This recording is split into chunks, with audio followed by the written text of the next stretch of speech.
आज का हमारा टॉपिक है बायनोमियल थ्योरम। ठीक है, ये फर्स्ट डे क्लास का टॉपिक है द्विपद प्रमेय। आइए इस पर चर्चा करते हैं। पहले देखते हैं बायनोमियल थ्योरम क्या है। ठीक है, जिसे द्विपद प्रमेय कहते हैं, द्विपद प्रमेय कहते हैं। ठीक है, बायनोमियल थ्योरम।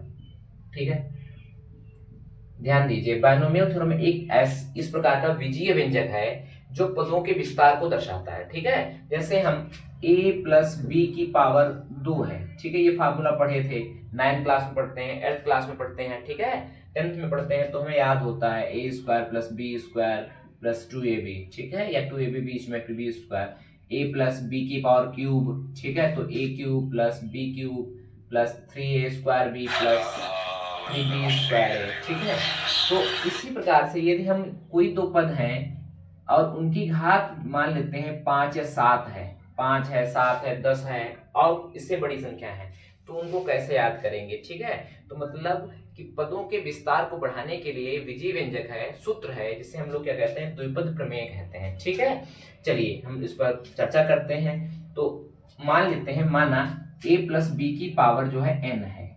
n क्या है? n कोई भी परिमेय संख्या हो सकती है। ध्यान दीजिएगा, वैसे यहाँ पर धनात्मक संख्या यदि होगी तो पदों की संख्या निश्चित होगी। यदि यहाँ पर निगेटिव नंबर होगा या भिन्न नंबर होगा तो पदों की संख्या अनंत होगी। ठीक है, तो इसकी हम लोग बात करेंगे। ध्यान रखिएगा, यहाँ पर यदि हम बात करेंगे इसकी, यदि n की वैल्यू क्या है, n की वैल्यू यदि धनात्मक पूर्णांक है तो पदों की संख्या निश्चित होती है, और यदि यहाँ पर निगेटिव है या n का मान भिन्न है तो पदों की संख्या अनंत होती है। ठीक है, इतना ध्यान रखिएगा, पदों के विस्तार को दर्शाता है बस। ठीक है, तो इसको कैसे हम लोग विस्तार करते हैं, इसका जनरल पहले जितने विस्तार करके nc0। ठीक है, an b0 plus nc1 an-1 b1 plus nc2 an-2 b2 and so on dot dot dot. ठीक है, एंड स्वान ncn, यह कहां तक जाएगा, n तक जाएगा, a की पावर 0 b की पावर n। ये जो है फार्मूला, ये बायनोमियल थ्योरम है। ठीक है, फिर से देखिए, यहां से हम क्या देखने को पा रहे हैं, a b दो पद दिए हुए हैं जिनकी पावर n है, हमें विस्तार करना है। तो यहां से देखने को मिल रहा है जो पहला टर्म है वो उसकी पावर लगातार घट रही है। देखिए, n है, फिर n-1 है, n-2 है, n-3 है, डॉट डॉट डॉट n0 है। ठीक है, फिर क्या देखने को पा रहे हैं, जो b वाला दूसरा वाला टर्म है इसकी पावर लगातार बढ़ रही है, पहले 0 है, फिर 1 है, फिर 2 है, डॉट डॉट डॉट n तक गया। ठीक है, यहाँ पर nc0 याद रखिएगा, nc0 है, nc1 है, nc2 है। ठीक है, ये क्या है, ये संचय है। ठीक है, कि n में से 0 पर लिए गए, n में से पहला पद। ठीक है, गुणांक है। क्लियर है, तो हम यहाँ से कह पाएंगे कि बायनोमियल थ्योरम का जो विस्तार है वो यह है। ठीक है, अब देखिए ध्यान से, इसका जनरल टर्म, इसका r प्लस nवा पद, ये इसमें मान लेते हैं r प्लस nवा पद कौन सा होगा, तो summation r to power 0 to n। ठीक, पद n ही है, तो ncr a की power n minus r br होता है। इसका जनरल टर्म, बायनोमियल का जनरल टर्म है जो इस फार्मूले से दिया जाता है। ठीक है, अब देखो ध्यान से, यदि हम इस फार्मूले में n की वैल्यू कितने रखते हैं, 2 रखें। ठीक है, तो ध्यान दो, हम आपने जो nc1 ncr का फार्मूला भी पढ़ा होगा। ncr जो फार्मूला होता है इसका मतलब है संचय। ठीक है, तो ये संचय है, इसका फार्मूला होता है n factorial r factorial n minus r factorial से दिया जाता है। ठीक है, और इसमें कुछ चीज याद भी रखिए, जैसे यहाँ पर हम ये इस फार्मूले हमें याद था, अब इस फार्मूले को हम इससे प्राप्त कैसे करेंगे। ध्यान दो, यहाँ पर यदि हम a प्लस बी की पावर n की जगह 2 रख दें तो इसको कैसे करेंगे। देखिए ध्यान से, 2c0 है, फिर a की पावर n कितना है, जितना होता 2 है, 2 b0 plus 2c1 a1 b1 plus 2c2 a0 b2 है। ठीक है, तो यहाँ से स्पष्ट हो रहा है, देखिए ध्यान से, कि a की घात जो है धीरे धीरे घट रही है, b की बढ़ रही है, और 2c0 2c1 2c2 है। ठीक है, तो देखो 2c1 का मान जो है, यहाँ से आपको nc0 सदैव याद रखो, nc0 का मान सदैव कितना हो, तो 1 होता है, ncn का मान सदैव 1 होता है, nc1 का मान सदैव n होता है। ठीक है, समझ में आ रही है, तो यहाँ से स्पष्ट है 2c0 का मान कितना 1 होगा, a स्क्वायर हो जाएगा। अब b की पावर 0, किसी भी पॉजिटिव नंबर की पावर यदि 0 होती है तो उसका मान सदैव 1 होता है, तो 1 हो जाएगा।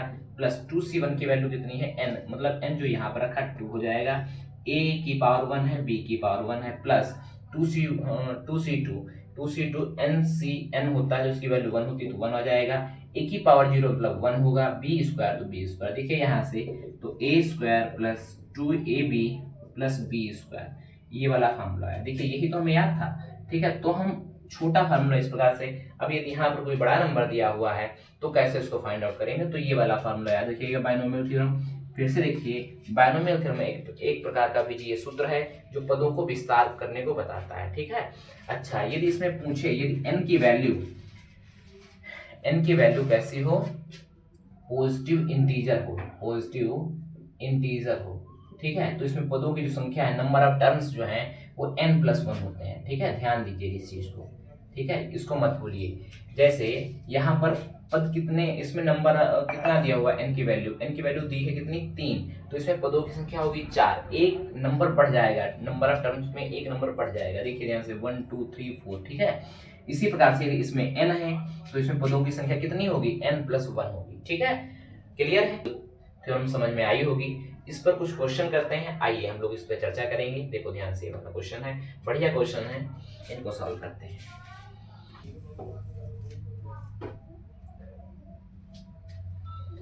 देखिए पहला क्वेश्चन क्या है, x+1 divide by x⁻2/3 minus x⁻1/3 plus 1 minus x-1 divide by x minus x⁻1/2 की पावर 10 है, ठीक है। इसको विस्तार करना है, ठीक है, तो इसको थोड़ा सा सॉल्व करते हैं, उसके बाद करते हैं। देखिए ध्यान से, यहाँ से x+1 डिवाइड बाई x2/3, इसको कैसे लिखा जा सकता है, इसको लिख सकते हैं x⁻1/3 का होल स्क्वायर, ठीक है, माइनस इसको कैसे लिख सकते हैं, इसको x⁻1/3 लिख सकते हैं, इसको कैसे 1 की पावर क्यूब लिख सकते हैं, नहीं लिख सकते, कोई प्रभाव तो नहीं पड़ा। माइनस यहाँ से देखो x-1 डिवाइड, इसमें से कॉमन कितना मिल जाएगा, x⁻1/2 कॉमन लें तो कितना आ जाएगा, यहाँ से देखो कॉमन लेंगे तो यहाँ कितना आएगा, x⁻1/2 -1 आएगा, ठीक है। क्लियर है, यहाँ से जब हमने कॉमन लिया कितना, यहाँ से कॉमन लेंगे हम, कितना लिया 1/2 कॉमन लिया तो कितना आया, x⁻1/2 -1 आ गया, ठीक है। अब देखो ध्यान से, इसकी पावर कितनी है, 10 है, ठीक है।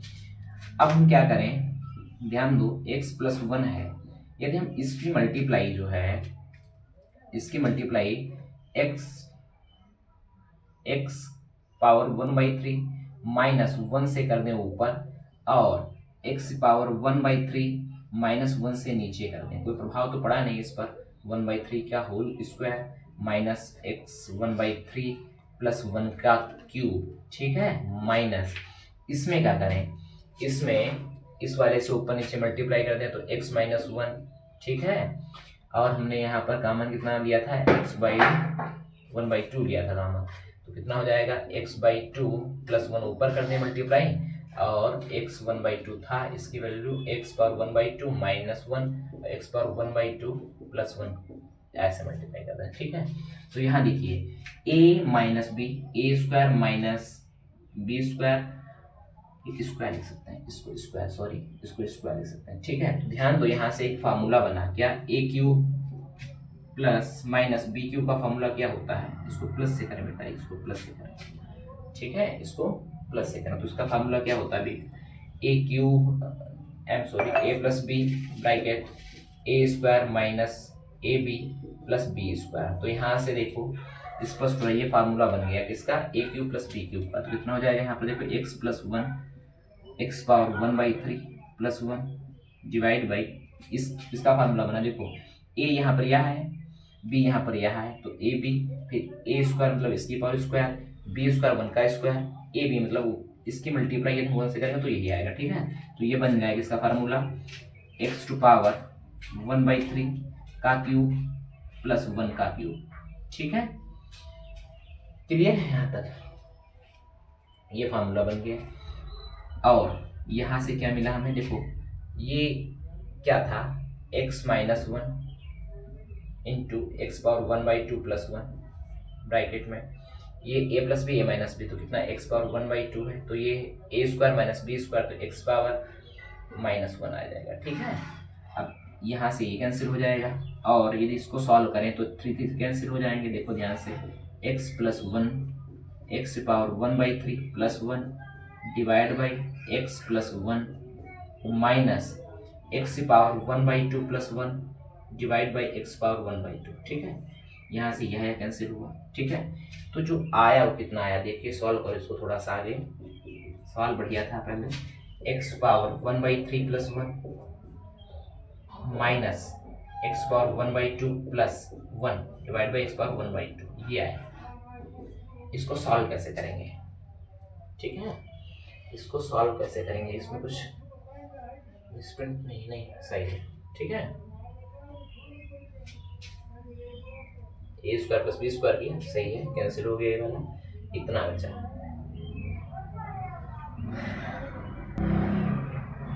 इसको सॉल्व करो थोड़ा सा, कितना हो जाएगा, एक्स पावर 1/3 प्लस 1 माइनस 1 हो जाएगा, -1 हो गया, माइनस का कितना आ जाएगा, एक्स पावर -1/2 ये आएगा। ठीक है, यहाँ से यह आया कैंसिल, यहाँ से यह आया कैंसिल। देखिए इसको मैंने अलग अलग कर दिया। अब ये कितना आया है, यहाँ से ध्यान दो, यहाँ से आया है x power 1/3 minus x power -1/2। ठीक है, ये आया है विस्तार। हमने सिर्फ और सिर्फ इसको सॉल्व किया है, इसको 10 को रखिए, हमने सिर्फ और सिर्फ इसको सॉल्व किया है। इन दोनों को जब पदों को सॉल्व किया तो इसका कितना आया है, इसको लिखा जा सकता है x power 1/3 minus x power -1/2 की पावर 10। ठीक है, कोई दिक्कत है? अब इसमें हम विस्तार करेंगे, इसको विस्तार करते तो बहुत बड़ा आया था, पहले इसको हमने सॉल्व कर लिया। ठीक है, कोई दिक्कत है यहाँ तक? ध्यान दीजिएगा, सवाल बढ़िया है। चलिए, कितना आया, x power 1/3 minus x power -1/2 की पावर 10 है। ठीक है, तो बस इसमें यही वाला फॉर्मूला लगाएं, क्या, 10c0 x to power 1/3 power 10, फिर एक्स पावर -1/2 की पावर 0। ठीक है, प्लस फिर क्या करेंगे, 10c1 एक्स टू पावर कितना आ जाएगा, 10 से 1 जाएगा 9, तो 1/3 to power 9 X to power -1/2 की पावर 1।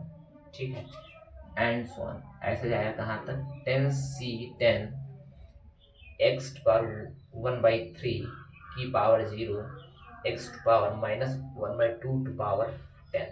ठीक है, सॉल्व कर लीजिए। हमने बताया अभी 10c1 की वैल्यू 1 होती है, एक्स की वैल्यू कितना आ जाएगी 10/3, इसकी वैल्यू 1 प्लस 10c1 का मान 10 आएगा, जो होता है 10, इसकी 3 3 जा 9 3, तो एक्स की वैल्यू कितनी आएगी 3, और ये कितना आएगा एक्स पावर -1/2। ठीक है, plus and so on, 10c1 का मान 1 होता है, और कितना है 2 पंजे, तो एक्स पावर -5। ठीक है, यही इसका विस्तार होगा।